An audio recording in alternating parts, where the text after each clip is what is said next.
Evangelho de Mateus, capítulo 8, versículos de 18 a 22. Vendo-se Jesus rodeado por uma grande multidão, ordenou que passassem para a outra margem do lago. E aproximando-se um escriba, disse-lhe: Mestre, eu seguir-te-ei para onde quer que fores. Jesus disse-lhe: As raposas têm as suas covas, e as aves do céu os seus ninhos, porém o Filho do Homem não tem onde reclinar a cabeça. Um outro dos seus discípulos disse-lhe: Senhor, deixe-me ir primeiro sepultar meu pai. Jesus respondeu-lhe: Segue-me e deixa que os mortos sepultem os seus mortos. Palavra da salvação. Comentário Mateus 8, de 18 a 22. São João Crisóstomo. Como Jesus não somente curava os corpos, mas também reformava a alma e queria mostrar a verdadeira sabedoria, não apenas curando as doenças, mas também não fazendo nada por ostentação, e por isso segue-se. Vendo-se Jesus rodeado por uma grande multidão, ordenou que passassem para outra margem do lago. Fazia isto simultaneamente, ensinando-nos a desejar coisas moderadas, acalmando o ódio dos judeus e instruindo-nos a não fazer nada por ostentação.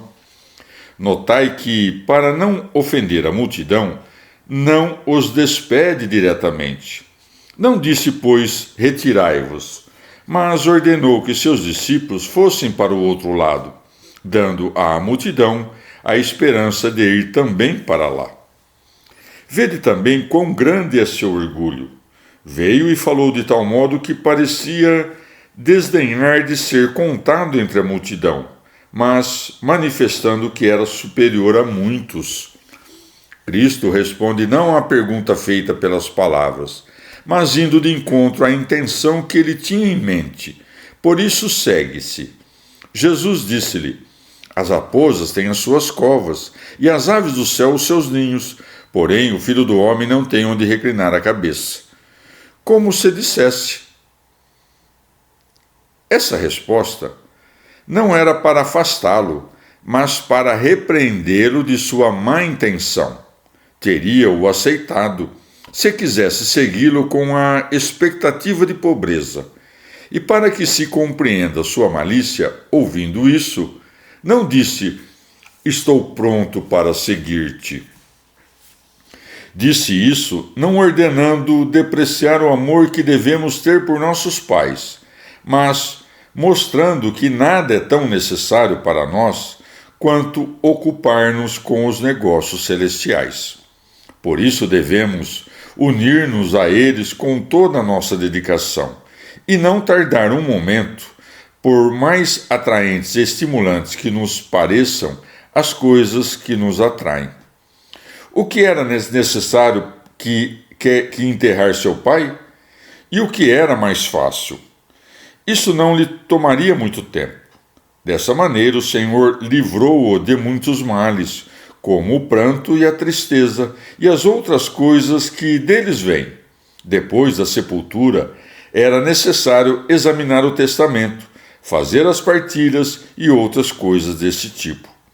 E assim, sucedendo-se para ele agitações e mais agitações, essas coisas o teriam afastado muito do ponto da verdade, do porto da verdade.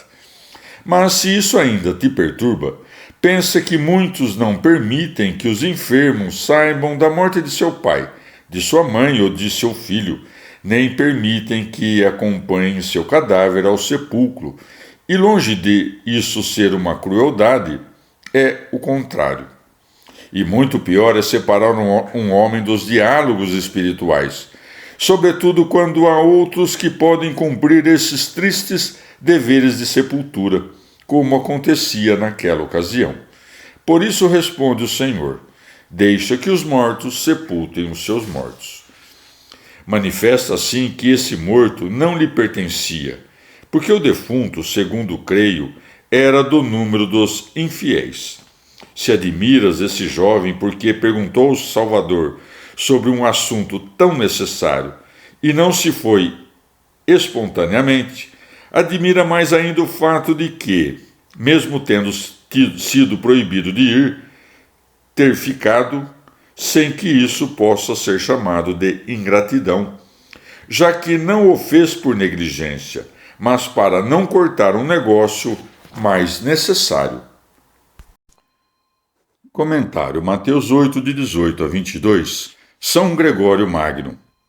Ou de outro modo, as raposas são animais muito enganadores.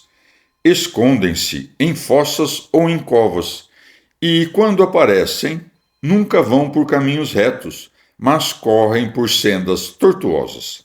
As aves, por sua vez, se elevam em um voo muito alto. Assim, pela palavra raposas, designam-se os enganos e as fraudes, com a palavra aves, os demônios soberbos. Como se dissesse: os demônios enganadores e soberbos encontram sua habitação em teu coração, mas a minha humildade não encontra descanso na alma soberba. Os mortos sepultam também o morto quando os pecadores favorecem os pecadores, pois os que louvam aquele que peca escondem alguém que está morto sob a trincheira de suas palavras.